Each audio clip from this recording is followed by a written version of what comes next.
This is your 2020 Toyota Corolla. Nearly 50 million sold since the mid-60s, 12th generation. There's really a lot to like about the car. Let's go Quirks, Perks, and Irks. I have the manual transmission SE. Very, very cool LED lights, triple J blade, very nice. Massive turret signal, good job Toyota on that. And here's a nice touch as well for your day runners. Taking a look at the front overall, nothing overly stylish, and that's really not what Corolla is known for. It's modern, sure, but it's not, kind of crazy and out there. So I like the front end, nice and conservative. There's a look at the honeycomb grille. There we are. There's a better look at it out of the light. These, that's a combination of this and these. These wheels on this model are upgraded. Pretty cool rim design as well. Not overly flashy, but still kind of modern. I'll give you a bit of a better look. There you go. Nice and sharp. Turn signals in the side mirrors. And taking a look at the side profile, it's longer, it's lower, it's wider than the 11th generation, which was 2019 to, I think, 2013. Anyway, so nice profile as well. And even compact cars are getting bigger. So well done, Toyota, on increasing your dimensions, but not making it outlandish. Taking a look at the rear, you have a halogen turn signal, you got LED rear lights, and it just looks nice, and it's a nice clean design. So well done Toyota on that side. I like that the SE badging is in red as opposed to silver, kind of helps it pop a little bit. A little bit of an irk for me. There's two tailpipes, they could have split them and just put one on each side for a bit of a sportier look, and the SE and the XSE are their sporty trim, so I wish they would have done that. That's going to wrap the outside up. Oh, sorry, one other little thing, little spoiler. I'm not a big fan of spoilers on sedans. It's nice that it's body colored, and from this angle right here, you can hardly notice it. Like, you can notice it a bit, but it's not big and massive and a different color than the body. That's going to wrap the outside up. Let's take a look inside. And in case you're wondering why I'm inside today, it's the end of October. It's rainy, it's windy, it's gross. So thank goodness for underground parking garages. Okay, be right back. There's a few things I couldn't show you in the underground parking because of lack of light. Here's the first one. Here's what the inside of your trunk looks like. It doesn't come with a little bit of dirt. It's a leaf and a little bit of magazine box dirt. I'm not sure if you can hear this. Hopefully you can. It's a nice, good thud. Doesn't feel cheap at all. Well done, Corolla. Trio of design continuums. Here's the first one. Sorry if it's a little windy. There's that, let me get that in focus. There's that nice thin rectangular line. Shoot around to the front. There's the second one, and very nicely done. You get four of them on the inside of the mirror there. Let's get out of the wind. Actually, let's show you what the rear seats look like first. Nothing spectacular here, just, good old, oh, come on, camera focus. It's raining a little bit, so I apologize for that. You get your cup holders and your armrest there, and, nothing overly fancy here. So let's get out of there. Quick look at the front of the vehicle before we jump in. There it is, nice, clean designs. So there's a lot to talk about. Let's get through it right away. I don't know if you can hear that because I've got a microphone on, but it's hard plastic. However, slide over a bit to the right, and it's this nice soft touch material. You can see my thumb actually going into it. That nice, cool single stitch. Toyota could have put crappy hard plastic all over the place, and I don't think anybody would have cared. But 2020, and Toyota is really stepping up its game. Here's what your dashboard looks like. Nice little design, or graphic design action there on the right side saying Corolla. All right, two analog dials, one digital. You got all sorts of information out of the right side. You can scroll up and down using this. Here is an irk for me. The volumes are on the left. Channel changes are on the right. I kind of wish that they were all together in one spot so I can one thumb it. There's a look at the steering wheel. I see why they did it. I see how they had to do it, but I just wish that maybe these two could have been volume and this could have been channels. And anyways, my 2 cents on that. So we've gone through the dashboard, very nice. I know this doesn't look like much, but auto up and down all around. Well done. Very classy move there. Here's a little bit of an irk for me. So as you know, I'm not a fan of blank panel switches, and you have to have one because this is not the top model. But I wish that it was 1, 2, 3 as far as active, and then 1, 2, 3 as far as blanks. But I don't design cars, I just talk about them. So Yeah, I wish that this was over here, or, anyways, my 2 cents on that. Let's go here. 8-inch touchscreen. Every trim except the base model gets 8 inches. Base model gets 7. And this is really cool because you can change the color of the screen. You go to setup and you get your theme settings there. So you have 4 options to close that. You can also customize your home screen. Very nicely done. 4 options as far as how you want your information presented to you.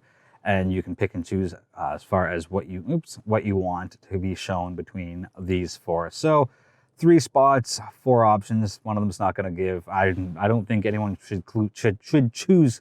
Oh, that was tough. I don't think anyone should choose clock because the clock's right there. So basically audio, eco, and phone. Well done there. Responsive touchscreen, very nice. I love that they did hard touch buttons, dials, as well as making it touchscreen. So you've got all sorts of different ways to get your information. Quirk, I don't think you can hear it because I've got a microphone on, but that's notched. That's notched. That's notched, but there's no notching on this. I kind of wish there was. So, just scroll up all the way to 15 or whatever it is. No notching there. So, not too bad. Let's get rid of the volume. This is part of a $2,000 upgrade. It gives you wireless charging. It gives you a sunroof, gives you the heated steering wheel, which is what I showed you, and part of the blank panel switches. So very cool there, very nice. Come on, $22,000 and you get, 24,000 with this $2,000 option, and you get alloy wheels as well. So very cool there. This car is definitely geared towards the younger generation and millennials. So everyone's got a smartphone, so not everyone cares for chargers or charging cables. So well done there. There are your heated seats. There's your manual transmission, very easy to shift. We'll get into more of that in the drive portion, as well as the IMT. Kind of keep that in the back of your head. In a couple of minutes, we'll jump on that. HVAC controls, so clean, so elegant, very nicely done. I really like it. Little quirk, the person there is an outline as opposed to a solid image. I know the Mazda 3 did that, so pretty cool there. A bit of an irk. There's no front storage between, here and the gear shift and a little further up. I know some of the other vehicles in this class have it. Would have liked to have seen it, but not the end of the world. There are your 2 cup holders. There's your parking brake. So I'm going to do a cool thing. Well, I'm going to show you a cool thing. I'm going to put the parking brake off. You can see there's no light.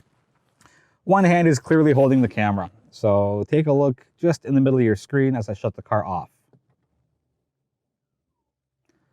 And right there, parking brake automatically goes on. Very nicely done there, Toyota. Full marks. Overall, I'm really happy with the interior. As I do a little slow pan for cinematic action. Let's get that in focus. Single stitching's nice, soft touch materials there. Don't care that it's hard here. Whatever, doesn't make a difference. You don't touch that ever. You might rest your palm on it if you are playing with the vents. Last thing I want to show you, I gotta get back out. I want to show you the seats because they're so comfortable. And so let's start with the side bolsters. Really, really thick, keeps you in place. And there's a good look at just how thick they are. Same thing with the side bolsters. Very well done. Toyota could have gone a little lower as far as seat quality goes. Nobody would have cared. I really don't think anybody would have cared. But these cloth seats are probably one of the most comfortable in the class for me. There's a look with some autumn leaves at your clutch pedal, gas pedal, and brake pedal. With that, let's wrap up the inside. I was just inside. Oh, one other cool thing. I almost forgot. So the door is open. Let me zoom in on that and focus. So watch how the animation works when I close the door. It actually shows the process of the door closing itself. Very cool, as opposed to a light just going on saying door open and off for door closed. Let's wrap up with the logo and get this thing on the road. 2020 Corolla SE 6-speed manual. Let's do the drive. 2020 Corolla. So this specific engine for the 6-speed SE is a 2-liter 4-cylinder engine, 169 horse and 151 pound-feet of torque. There is a 1.8 4-cylinder, and those power figures are a little lower. I think it's 139 horse and 126 torque. Anyways, I'll put those numbers at the bottom there so you can take a look. Fun fact, between 2012 and 2018 in Canada, there have been at least 40,000 Corollas sold every year. Canadians love their Corollas, apparently. And the competition here is really heating up because you got the Civic, who's been the best-selling car in Canada for ever and ever. Well, that's not true. You know what I mean? I think it's like 21, 22, 23 years. And the new Mazda 3 is just absolutely outstanding, top to bottom, inside out, all around. So the Corolla had to up its game, and I think it has. You know, there's no asterisks, there's no, Corolla's good, except for, you know, the interior looks very sharp. It's very comfortable. It's a great place to spend a lot of time. The exterior, maybe a little bland for my liking, but I'm happy they didn't just completely redo it in, I guess, in an ostentatious kind of way. All right, you can still tell it's a Corolla, but it's got that modern design and feel to it. So well done there. All right, let's get into the driving dynamics. Let's start with the manual transmission, because it does have the IMT, and that stands for Toyota's Intelligent Manual Transmission. So if it's off, it just functions like a regular manual transmission that you've grown up with and that you know all about. However, if you pop the IMT button on, what that does is it gives you the rev matching, and it kind of just notches the revs down a little bit so that your shifts are a lot smoother. And just taking a look at Toyota's website as I was doing my research for the car, they're really pushing this to the younger generation. And is Toyota trying to save the manuals?